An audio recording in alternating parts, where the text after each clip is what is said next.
Archives of Prasar Bharati presents the timeless treasure of golden era.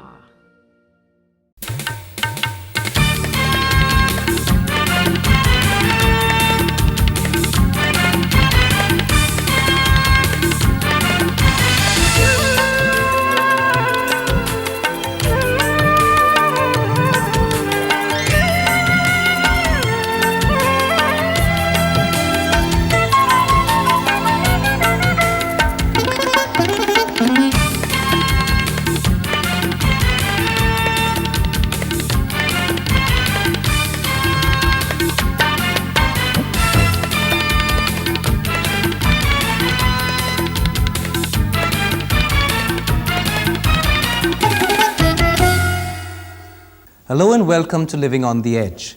Surface water, on which so many people around the world depend, is subject to many man-made inputs that lower its quality. Poor planning, accidents and willful abuse often contaminate the world's water bodies. This week, Living on the Edge travels to Ennore outside Madras to investigate whether the fluoride level in groundwater has any bearing on the number of deformed children living there. We also reveal how the absence of environmental protection in the glass factories of Firozabad is affecting workers' lives, show why environmental groups are opposing the East Coast Road, assess compressed natural gas as an alternate fuel, and visit the United States to study sea turtle conservation. But we begin with Ennore outside Madras, where groundwater contamination has reached worrying levels, leading to a high incidence of fluorosis. This disease affects the bones and teeth, and scores of children have become permanently deformed as a result. But what is the source of this pollution? Why does fluoride, which is safe in small amounts in toothpaste, become dangerous above a certain level in drinking water? And how did the chemical get into the water in such a large quantity in the first place? Living on the Edge conducted its own groundwater tests in Ennore and came up with some startling findings. Gauri Meni reports.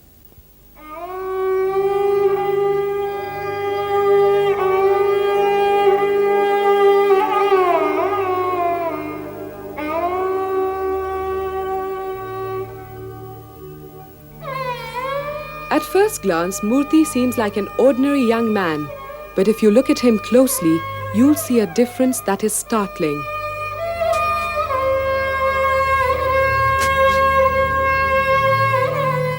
Murthy has fluorosis, a disease of the bones and teeth.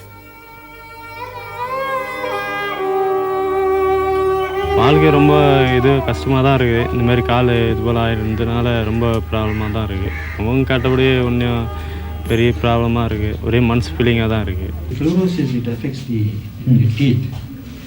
It causes a lot of staining of the teeth.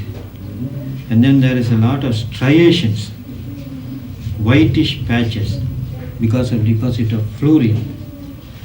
And you see the gums are all swollen. The growth of the bone is deformed, distorted. So they have a knock knee. There is no cure for fluorosis once it has affected you. What makes this worse is the fact that Murthy is not an isolated case. Over 600 children suffer from the disease in Satyavani Muthunagar in Ennore, on the outskirts of Madras. And if you ask the villagers when they first noticed deformities in their children, they say that it was at least 5 years ago.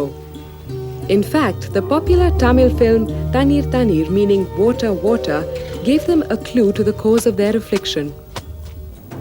Surveys conducted at that time on groundwater revealed excessive quantities of fluoride, in some places 80 times over the permissible level. But what is fluoride and how has it reached groundwater in such large quantities? The fluoride is a naturally occurring element and mostly in natural rocks. It can also be released by chemical activity in industry. It would make it soluble in water, and probably that's why it's more harmful to people. Our research on fluorosis is based on reports written 5 years back. We required fresh evidence. CPR Environmental Education Center came to our rescue and conducted fresh water sample tests for us.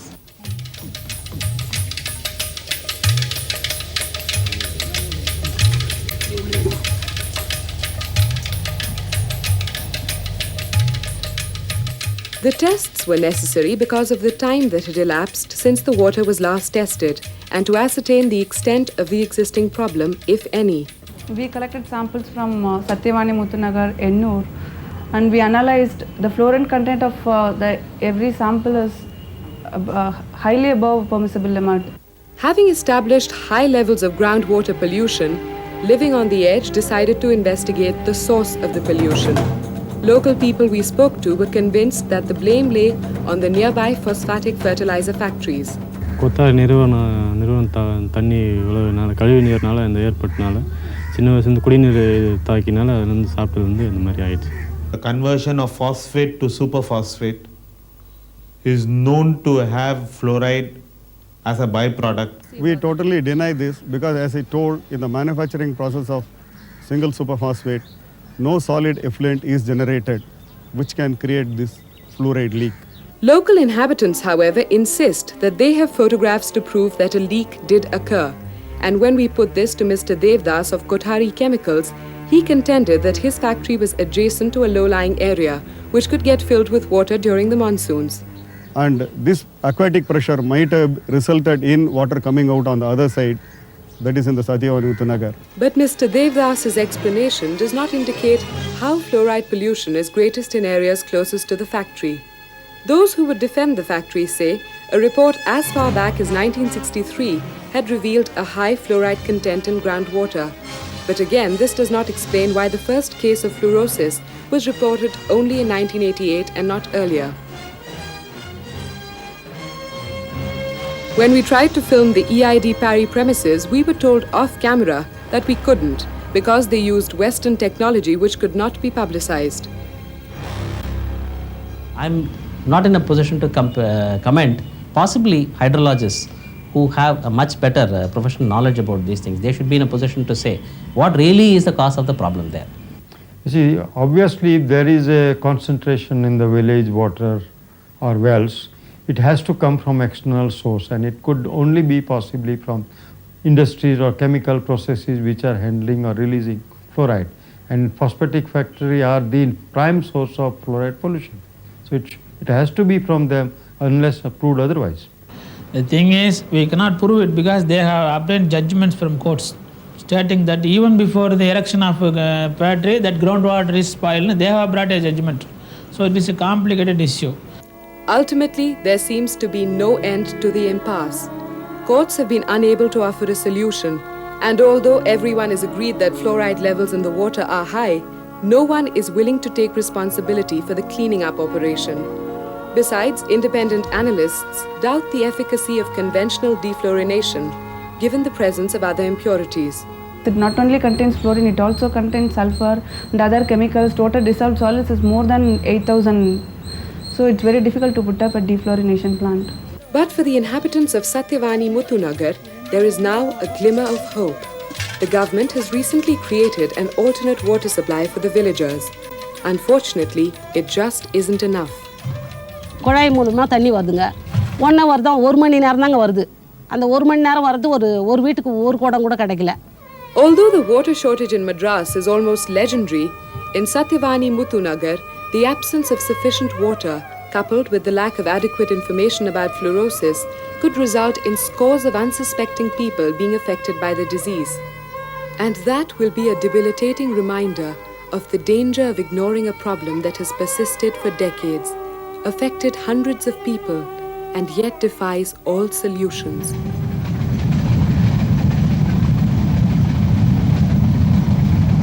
யாரோ பண்ண தப்புனால என் கால் இதுவாக போயிடுச்சு. படிக்க போனேன், படிக்க முடியல, எல்லாரும் கேலி பண்ணுறாங்க. அதோட என் பையனுக்கும் அது போல் வந்துருமோன்னு ஒரு பயம்.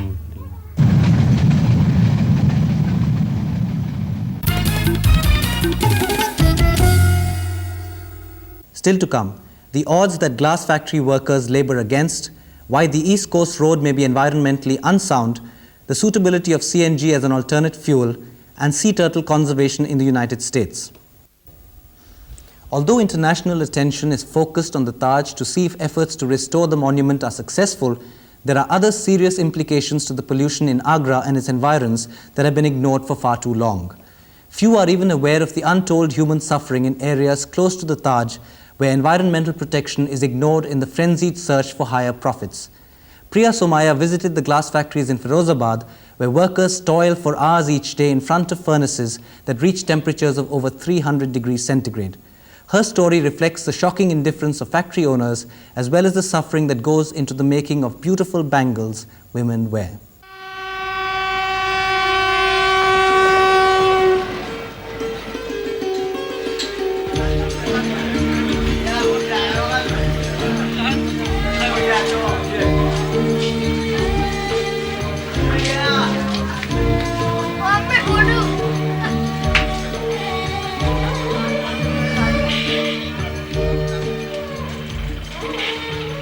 Before a bangle reaches the market, it passes through at least 50 pairs of hands, from those who shape the bangle to the ones who join and design intricate patterns on them. Almost everyone in Firozabad is connected with the bangle trade. And this is not surprising when you consider that Firozabad is the only place in India where glass bangles are manufactured. However, Firozabad has captured national attention not for the beauty of its bangles, but because the manufacturing process has been found to be highly polluting. In fact, so polluting as to damage the Taj 30 kilometers away. And in the rush to save the monument, few realized that a large population that makes glassware and bangles has not only absorbed this pollution at close quarters, but has also been severely affected by it. खांसी ज़्यादा होती है और सांस लेने में परेशानी होती है और बदन में लपकन सी पैदा होती है और ज़्यादातर आँखों से दर्द महसूस होता है, जलन पड़ती है सोते में आँखों पे, ये पलक होते हैं ना इन पे और जलन पड़ती है, लो मारती है, इस वजह से मोड़ेगी. Yatin Kumar is 24 years old. He first developed a lung infection 3 years ago, and today doctors have confirmed that he has tuberculosis. ये टीबी आपको कैसे हुई? चूड़ी का काम करते थे, बेल्डिंग होती है चूड़ी पर. तो कितने घंटे आग के सामने बैठना पड़ता था? बैठना पड़ता है कोई 8 घंटे. In fact, a special TB ward has been set up by the government to cater to the high number of patients. But when we contacted the doctors there, they refused to comment on the incidence of the disease. Although no study has been done on the long-term consequences of pollution in Firozabad, doctors in the city say prolonged exposure to heat and smoke has serious implications. ये worker जो हैं वहाँ पे factory में काम करते हैं तो उनको जो है गैसेस से जो है उनके जो लंग्स जो हैं वो इन्फेक्ट हो जाते हैं, डैमेज हो जाते हैं. संभवतः दूसरा और निश्चित रूप से तीसरा मरीज जो है वो ट्यूबरकुलोसिस का है.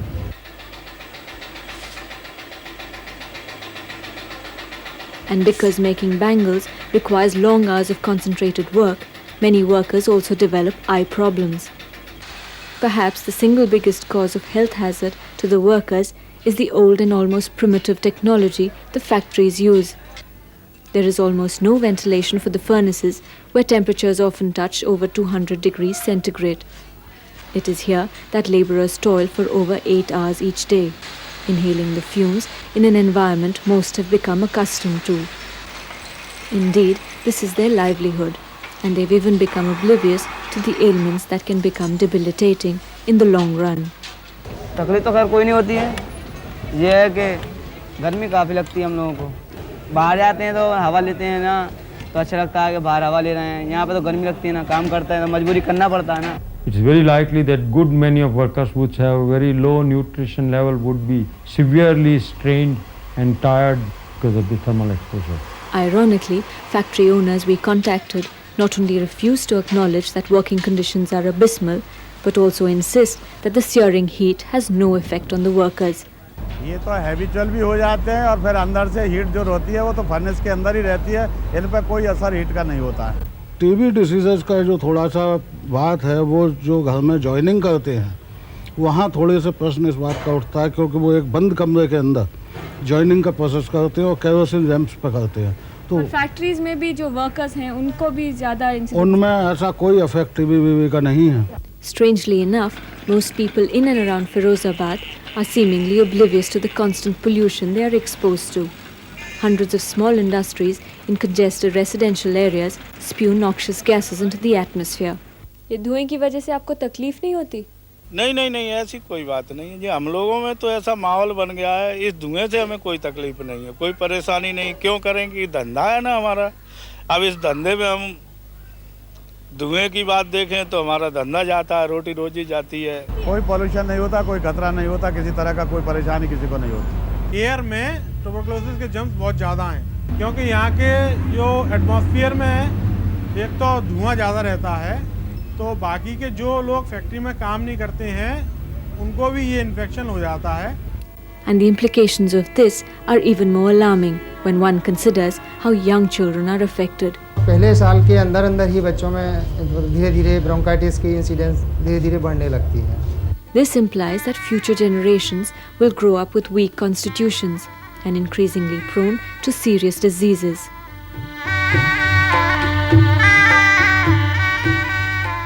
And yet, few realize that for every exquisite bangle they buy, in towns and cities far away from Firozabad, hundreds of men, women and children toil in unimaginable conditions, braving the slow, almost insidious impact that pollution has on their lives.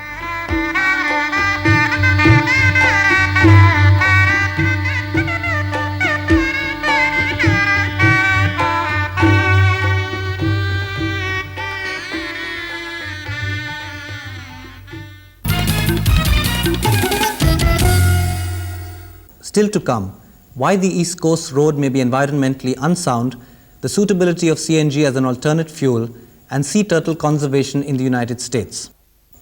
The East Coast Road from Madras to Pondicherry along the sea was intended to be a scenic highway linking coastal towns. But environmentalists are up in arms fearing damage to the coastal ecology. Although construction has begun, the controversy has far from receded. Amitabh Shukla drove along the highway to take a closer look at the issues involved.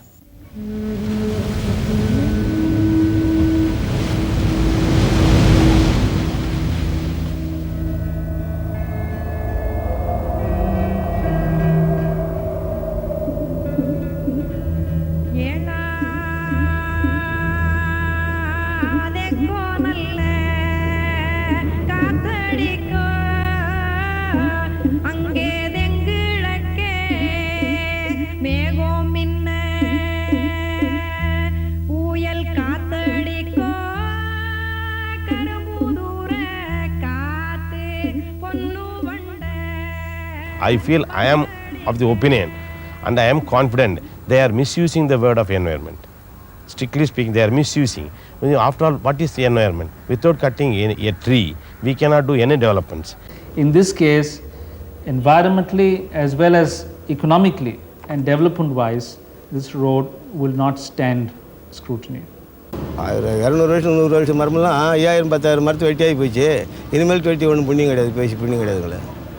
Although the Environment Ministry has finally cleared the highway from Madras to Kanyakumari, along the coast, the feasibility of the road is still the subject of controversy.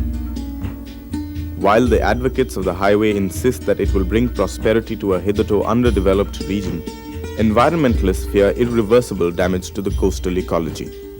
Now, this is a project with the avowed aim to develop the coastal road in Tamil Nadu. Now, by developing this road, we will help to open up the coastal economy to much faster development. The sea along which this road is planned is still largely an unknown area for us. Because of the wealth it contains, we have to preserve this area for its intrinsic value, not just for commercial value today, but for its unknown value in the future. Perhaps the most tangible and immediate environmental impact is the cutting down of a large number of trees to widen the existing road. There is also the added danger of low-lying areas getting flooded because of the high embankment on which the construction will take place. Of course, large-scale tree planting and bridges and culverts will mitigate some of these problems. But what will be the long-term impact of increased traffic and human activity in a relatively undisturbed area? You're looking at a few thousand trees which are going to be cut. You're looking at several villages which are going to come in the path of the road and therefore have got to be cleared. You're then looking at industrial exploitation of the coast. The road also is going to pass fairly close to ecologically sensitive areas like mangroves and sanctuaries, so you're likely to have problems there. The case of the environmentalists goes further. They also fear that over-exploitation of groundwater will lead to saltwater ingress from the sea and a consequent decline in soil fertility. Any kind of development, it needs water as a basic source, and if we are already short of it, and because of its over-exploitation, we are experiencing salinity intrusion all along the east coast and also other coasts in India.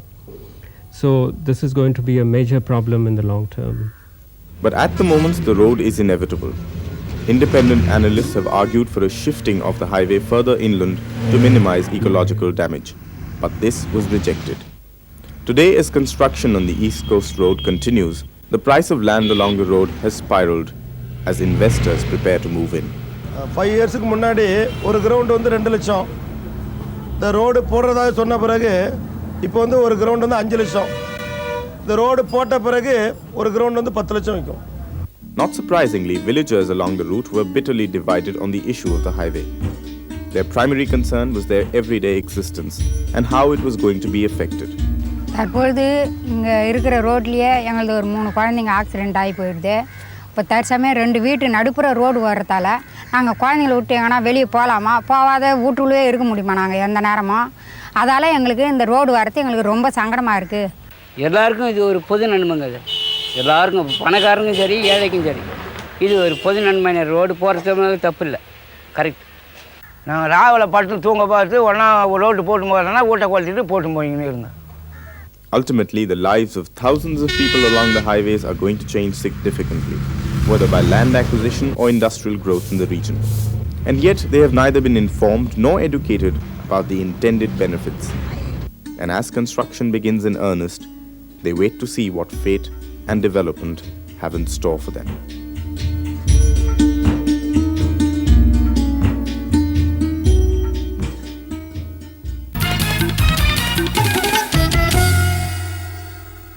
Still to come, the suitability of CNG as an alternate fuel and sea turtle conservation in the United States.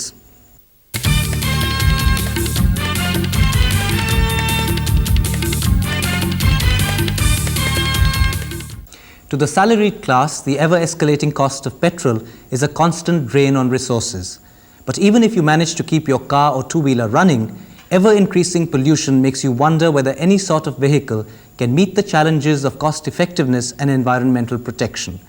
Sunil Manoran was pleasantly surprised to find that an option actually exists.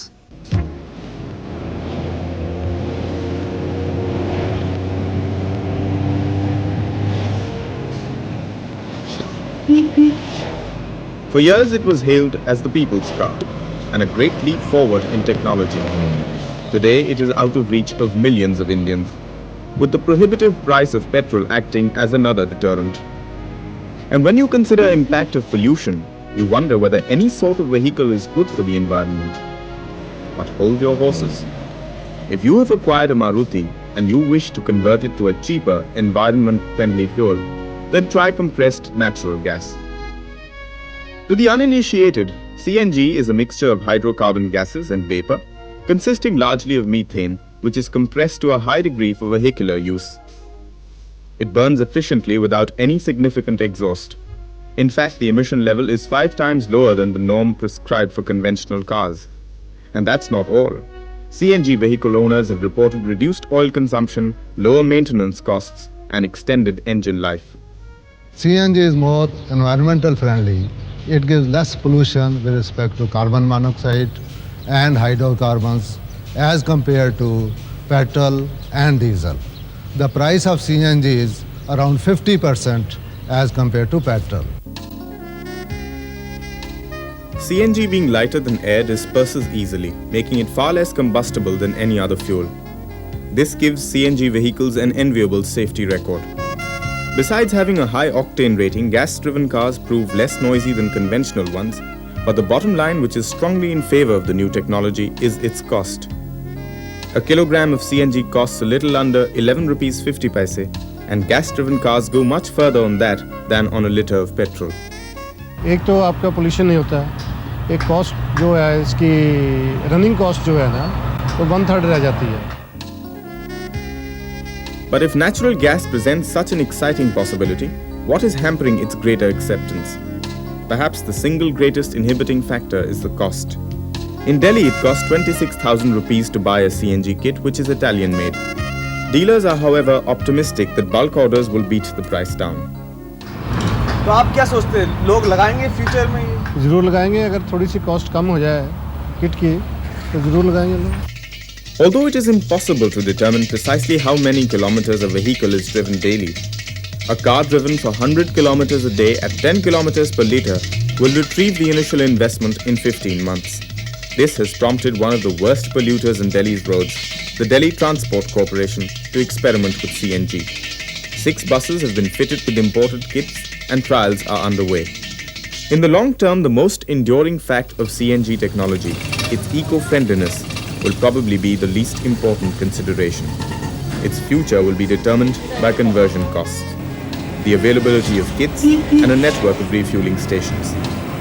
To achieve greater acceptance, CNG technology with all its advantages must be seen as practical and cost-effective, and not merely as a possible theoretical option.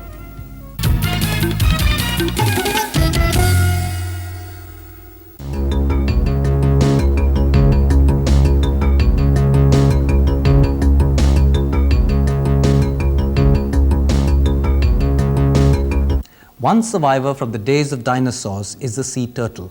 But recently it has become apparent that they too are facing extinction. In the United States, an ambitious project aims at improving the turtle population. Here's a report. Sea turtles have lived on the earth since the age of the dinosaur, but now they are threatened with extinction. Most efforts to improve their population in the US have focused on protecting the eggs and the hatchlings. Scientists have shifted attention to young adult turtles that have the highest reproductive value. But they face the threat of being caught in drift nets used by shrimp trawlers. So, the shrimp fishermen are now required by federal law to install turtle excluder devices, or TEDs, to let the animals escape the nets.